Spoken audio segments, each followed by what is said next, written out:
الشیطان اللعین الرجیم بسم اللہ الرحمن الرحیم الحمدللہ رب العالمین والصلاة والسلام علی اشرف الانبیاء والمرسلین وعلی اہل بیتہ الطیبین ولعنۃ اللہ علی اعدائہم اجمعین من یوم عداوتہم الی قیام یوم الدین۔ اما بعد فقد قال رسول اللہ صلی اللہ علیہ وآلہ وسلم ذکر علی عبادہ فمن ذکرہ فقد ذکرنی فمن ذکرنی فقد ذکر اللہ۔ رسول خدا اپنی اس حدیث میں مولا کائنات کی فضائل و مناقب کے بارے میں واضح طور پر بتا رہے ہیں کہ رسول خدا کا جو وسیع و جانشین ہے ان کا ذکر یعنی علی ابن ابی طالب کا ذکر کرنا کتنی بڑی اور افضلیت والی عبادت ہے۔ مولا کائنات علی ابن ابی طالب کے فضائل کے حوالے سے آج دوسری حدیث آپ کی سماعتوں کی نظر کرنے جا رہی ہوں، جس میں رسول خدا صلی اللہ علیہ وسلم سے یہ حدیث ہے جس کو نقل کیا ہے عبداللہ ابن مسعود نے۔ وہ روایت کرتے ہیں کہ وہ کہتے ہیں، روایت کے جملے ہیں، وہ کہتے ہیں کہ میں رسول خدا صلی اللہ علیہ وسلم کے پاس موجود تھا کہ رسول خدا صلی اللہ علیہ وسلم صبح ہو گئی اور رسول خدا اٹھے ہیں اور رسول خدا نے ایک لمبی سانس لی۔ ابن مسعود کہتے ہیں کہ میں نے پوچھا کہ میں قربان جاؤں رسول خدا، آپ کو کیا ہوا ہے، آپ کی سانس کو کیا ہوا؟ تو رسول خدا نے خاموشی اختیار کی۔ تو میں نے کہا کہ یا رسول اللہ، آپ کسی کو اپنا خلیفہ بنا دیجئے۔ تو رسول خدا نے خاموشی اختیار کر لی۔ تو میں نے کہا کہ رسول خدا نے فرمایا میں کس کو اپنا خلیفہ بناؤں؟ تو ابن مسعود کہتے ہیں میں نے کہا آپ حضرت ابوبکر کو اپنا خلیفہ بنا لیجئے۔ تو رسول خدا خاموش ہو گئے اور پھر رسول خدا نے ایک لمبی سانس لی یعنی سانس بھری۔ تو کہتے ہیں کہ میں نے پھر سے پوچھا کہ یا رسول اللہ، آپ کی سانس کو کیا ہوا ہے؟ تو رسول خدا نے پھر خاموشی اختیار کی ہے۔ پھر ابن مسعود کہتے ہیں کہ میں نے کہا کہ یا رسول اللہ، آپ اپنا کسی کو خلیفہ بنا دیجئے۔ تو رسول خدا نے خاموشی اختیار کی اور ٹھنڈی سانس بھری۔ تو مجھے کہتے ہیں کہ میں کس کو اپنا خلیفہ بناؤں؟ تو کہتے ہیں میں نے کہا کہ آپ حضرت عمر کو اپنا خلیفہ بنا لیجئے۔ تو کہتے ہیں رسول خدا نے پھر سے خاموشی اختیار کی اور پھر سے لمبی سانس بھری۔ تو میں نے پوچھا میرے ماں باپ آپ پر قربان جائے یا رسول اللہ، آپ کی سانس کو کیا ہوا؟ تو رسول خدا نے اس سے پھر میں نے کہا کہ یا رسول اللہ، آپ اپنا خلیفہ کسی کو بنا دیجئے۔ کہتے ہیں میں کس کو اپنا خلیفہ بناؤں؟ تو کہتے ہیں میں نے کہا آپ علی علیہ السلام کو اپنا خلیفہ بنا دیں۔ تو کہتے ہیں کہ یہاں پر جب جیسے مولا کائنات علی ابن ابی طالب کا نام سنا ہے تو رسول خدا آپ دیدہ ہو گئے۔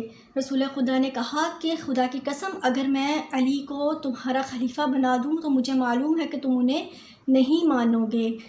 اگر تمہیں معلوم ہو جائے کہ علی ابن ابی طالب تمہارے خلیفہ ہیں اور تم ان کی ولایت کو اور خلافت کو مان لو تو تم سب پر جنت واجب ہو جائے گی، یعنی تم سب لوگ جنت میں چلے جاؤ گے۔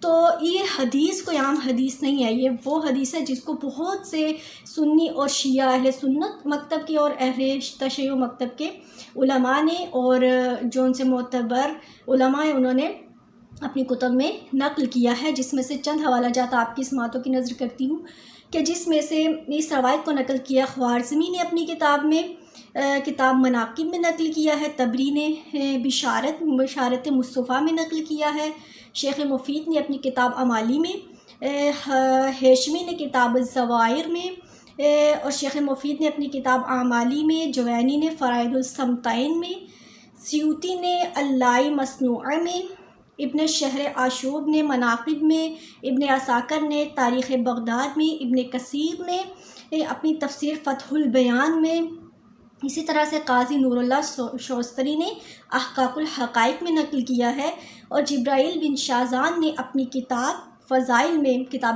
میں نقل کیا ہے۔ اس کے ساتھ ساتھ ارطبیلی نے کشف الغمہ جلد نمبر 1 میں اور شیخ توسی نے اپنی کتاب امالی میں صفحہ نمبر 313 پر یہ حدیث نقل کی ہے، کہ جس سے معلوم ہوتا ہے کہ یہ حدیث کتنی صحیح ہے اور صحیح جو ان سے ذرائع ہیں ان سے ہم تک پہنچی ہے۔ یہ تو تھی مولا کائنات کی فضیلت اور ان کی خلافت کے بارے میں کہ کس طرح رسول خدا نے لوگوں کو بتانے کی کوشش کی ہے کہ مولا کائنات کی خلافت کس قدر اہمیت رکھتی ہے، اگر قبول کر لیں تو وہ تمام لوگ جنت میں چلے جائیں گے۔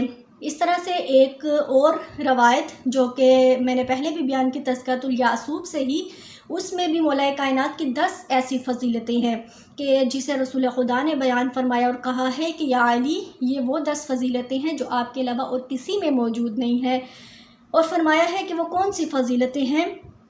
رسول خدا نے فرمایا یا علی دنیا اور آخرت میں میرا بھائی آپ ہیں، پھر کہا کہ قیامت کے روز تو میرے ساتھ ہوگا، تیرا گھر جنت میں میرے گھر کے سامنے ہوگا، اور کہتے ہیں تو میرا وارث ہے، میرا وصی ہے، میرے بعد میرے اہل بیت کا محافظ ہے، اور پھر فرمایا ہے میرے بعد امت کا امام آپ ہیں، تو امت کا عادل سردار ہے، اور اس کے بعد فرمایا تیرا دوست میرا دوست ہے اور تیرا دشمن میرا دشمن ہے، تیرا دشمن میرا دشمن ہے اور میرا دشمن اللہ کا دشمن ہے۔ اللہ اکبر!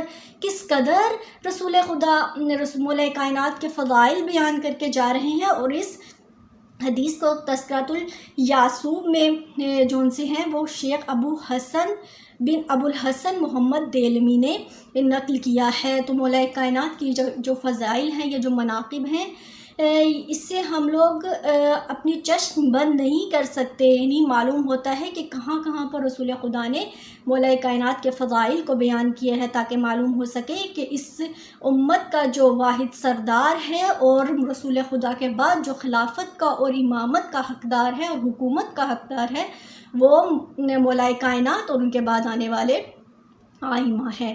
والسلام علیکم ورحمۃ اللہ وبرکاتہ۔